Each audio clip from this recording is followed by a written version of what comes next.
রুমিন Farhana flat নিয়েছিল নেতৃত্ব থেকে তৎকালীন, জানেন কিনা আপনারা? ওই সময় বড় বড় কথা বলতো, জেল খাটা লাগে নাই, মামলা হয় নাই, তার মানে মাল পেতো আর কথা বলতো, ওদের বলতো যে দই টক। তো আওয়ামী লীগের আমলে যেই নেতা নেত্রীগুলো গলা উঁচু করে কথা বলেছে ওইগুলোর ভিতরে ভিতরে কন্টাক্ট ছিল, এই জন্য ওই সময় কথা বলেছে। এখন আবার ইসলামের বিরুদ্ধে কথা বলে, খেয়াল করেছেন কিনা? না আপনাদের চোখে মনে হয় পড়িনি? ইসলামী দলকে বলে মুনাফিক। আবার কোরআন নিয়েও মন্তব্য করেছে, কয় কোরআন একটা ভাওতাবাজির কিতাব। বলেন নাউজুবিল্লাহ। যেই লোক এই কথা বলেছে তার জিহ্বা টেনে ছিঁড়ে পায়ের নিচে পিষ্ট করা ছাড়া এই নেতাকে বাংলার জমিনে দাঁড়াতে দেওয়া উচিত নয়। ইসলামের বিরুদ্ধে কথা বলবা, কোরআনের বিরুদ্ধে কথা বলবা, তাওহীদি জনতা এগুলো মেনে নেবে না। মাথায় রেখো, যদি মনে করো কোরআনের বিরুদ্ধে দাঁড়ায়, ইসলামের বিরুদ্ধে দাঁড়ায় ক্ষমতায় যাবা, আল্লাহর কসম করে বলি স্বৈরাচার টেকে নাই, আর তোমরা তো কোনো ক্ষমতায় আসো নাই। কথা কয় না, এখনো তো ক্ষমতা এখনো পাও নাই। তাই বলো কোরআন একটা ভাওতাবাজির কিতাব, তওবা করবা, তা না হলে বাংলাদেশের মানুষ কিন্তু তোমারে আস্ত রাখবে না। আইন হাতে তুলে নেওয়া যাবে না, কিন্তু দেয়ালে যখন পিঠ থেকে যাবে তখন আইন হাতে তুলে নিতে কুণ্ঠাবোধ এই জাতি করবে না।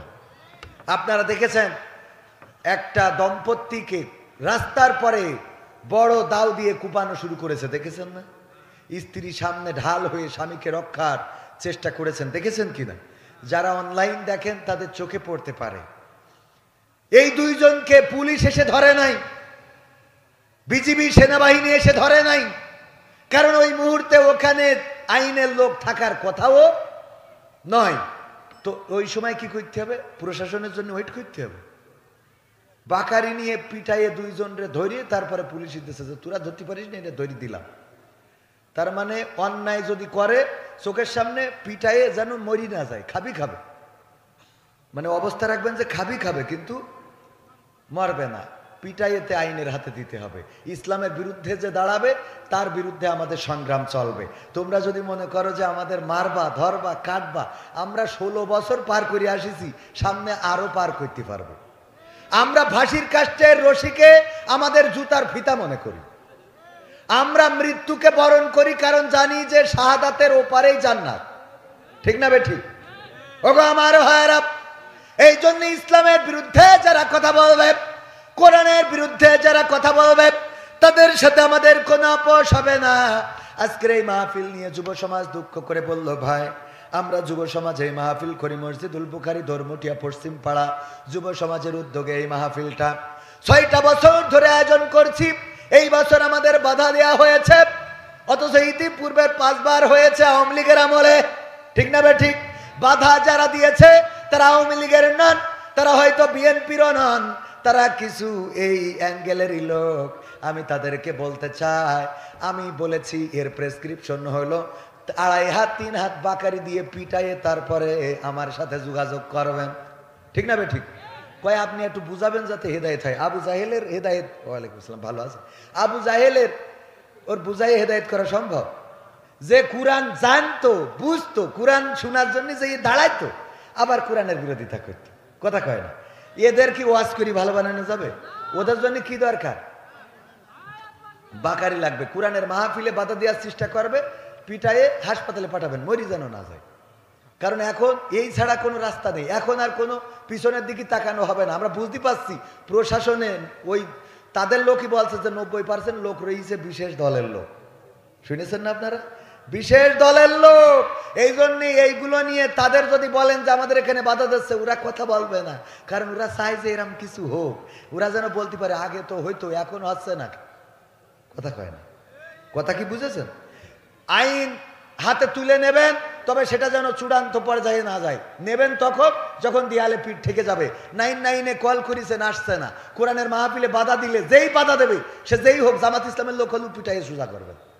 মনে থাকবে? কোরআনের মাহফিল এতদিন আইন দিয়ে 144 ধারা করেছে, আর এখন আমরা নেত্রীর পাঠাই দিয়েছি ওই পাশে। এখন তুরা ঝামেলা করিস, তোকে পিটানো ছাড়া রাস্তা আছে? কথা কয় না? আমার কথা কি খারাপ লাগছে আপনাদের?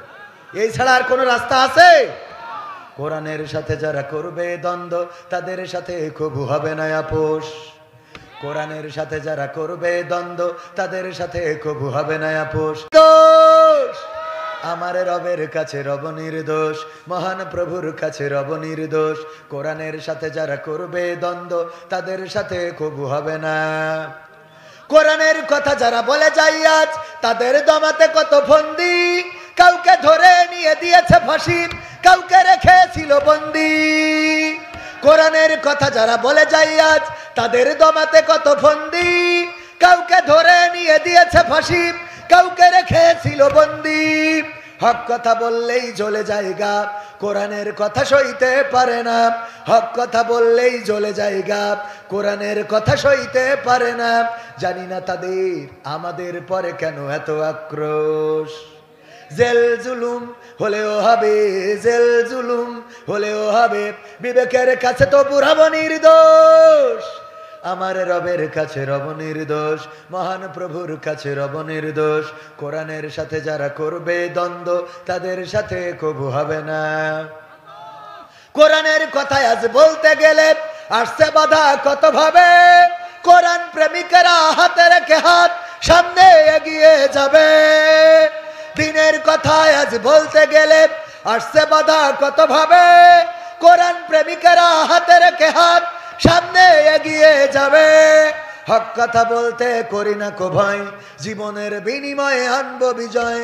হক কথা বলতে করি না কো ভয়, জীবনের বিনিময়ে আনবো বিজয়। বুকে আছে শক্তি, অন্তরে আছে সাহস। আছে না নাই? সাহস আছে? সাহস যদি না থাকতো তাহলে আমরা স্বৈরাচার মুক্ত করতে পারতাম। ক্ষমতায় কেউ স্থায়ী হয় না, হোক না সে হাসিনা কি বারে না, চেয়ারটা চিরকাল থাকে না। চেয়ার কি আছে? যে চেয়ারে বসে বলেছিল পদ্মা সেতু থেকে টুস করি ওকে আর ওকে ফেলে দেওয়া দরকার, নাকি নাম বলবো? ডক্টর ইউনুস আর বেগম জিয়াকে ফেলে দিতে চেয়েছিল যে চেয়ারে বসে, আজকে সেই চেয়ারে ডক্টর ইউনুস। কথা কয় না? এই খেলা খেলেন কে? আল্লাহ। কারে ফকির বানাবেন কারে আমির বানাবেন এটা আল্লাহর সিদ্ধান্ত। কার সিদ্ধান্ত? আল্লাহ রাব্বুল আলামিন যাকে চান তাকে ইজ্জত দান করেন, যাকে চান তাকে বেইজ্জতি করেন। সূরা আল ইমরান আল্লাহ বলেছেন, আমি যাকে চাই তাকে সাম্রাজ্যের ক্ষমতা দান করি, আর যাকে চাই তাকে সাম্রাজ্যের ক্ষমতা কেড়ে নিয়ে লাঞ্ছিত করি। দাদার দেশে যেয়ে যখন বক্তৃতা দেয় তখন ঘর বাড়িও ভেঙে চুরমার করে দেয়। ঠিক না বে ঠিক? শেষ আশ্রয়স্থলটাও নিঃশেষ হয়ে যায়। এই সিদ্ধান্ত নেয়ার মালিক কে? আমাদেরকে নিঃশেষ করবা, আমাদেরকে খতম করবা, আমাদেরকে দুনিয়া থেকে মিটিয়ে দিবা। আল্লাহর কসম করে বলি আমরা চলে যেতে পারি, কিন্তু আমাদের পূর্বপুরুষ, আমাদের জেনারেশন এইভাবেই কিয়ামত পর্যন্ত আল্লাহর জমিনে আল্লাহর কথা বলে যাবে ইনশাআল্লাহ। এ ব্যাপারে আল্লাহ বলেছেন, ইউরিদুনা লিইউতফিউ নূরাল্লাহি বিআফওয়াহিহিম ওয়াল্লাহু মুতিম্মু নূরিহি ওয়ালাউ কারিহাল কাফিরুন। ওরা চায়